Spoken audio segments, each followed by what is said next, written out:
So the primary elections are going on in California right now, and I hope everyone has already filled out their ballots because they're due June 7th. But if you haven't, or you're considering not voting, I want you to please reconsider, particularly because the mayor of Los Angeles is on the ballot. This is a primary election, but for the mayor, if any one candidate gets more than 50% of the vote, then the election is over, and that is the winner. And Rick Caruso is getting all the press. The thing you have to know about Rick Caruso is before he decided to run for mayor as a Democrat, he was a registered Republican. So much of a Republican that he sat front row in the last Republican primary debate and went up on stage to shake Donald Trump and Ted Cruz's hand afterward.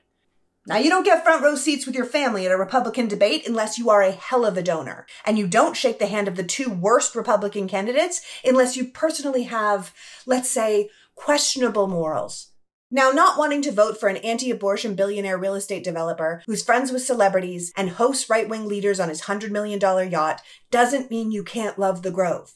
It just means you don't want the man who has never spent a day in public service in his life as mayor of your city. You can still enjoy Americana and also question why anyone would put $22 million of their own money into anything without expecting something back.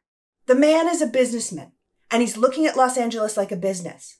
But he has no climate plan, no plan to address the police. He's focusing on doing something about the homeless, but that sounds more like he's doing something about getting them out of the eye line of the rich. The man makes a beautiful mall. He can be a billionaire. He can be a Republican, but he can't have LA just because he wants it. And he certainly can't have it while disguising himself as a Democrat. It's deceitful. As are his millions of dollars in attack ads against amazing, lifelong public servant Karen Bass, who I can tell you from personal experience, Los Angeles would be so lucky to have as a mayor.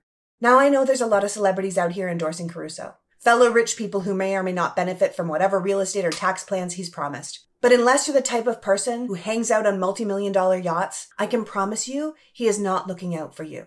So please vote for Karen Bass. Give yourself enough time to get to know this man who wants to buy our city. Anyone will tell you that the LA mayor is a thankless, horrible job. And anyone who seeks it out either has a plan for themselves or a plan for the city. And Caruso's plans are not for the city. Republicans have wanted to turn California red for a long time. And they believe they can start with LA.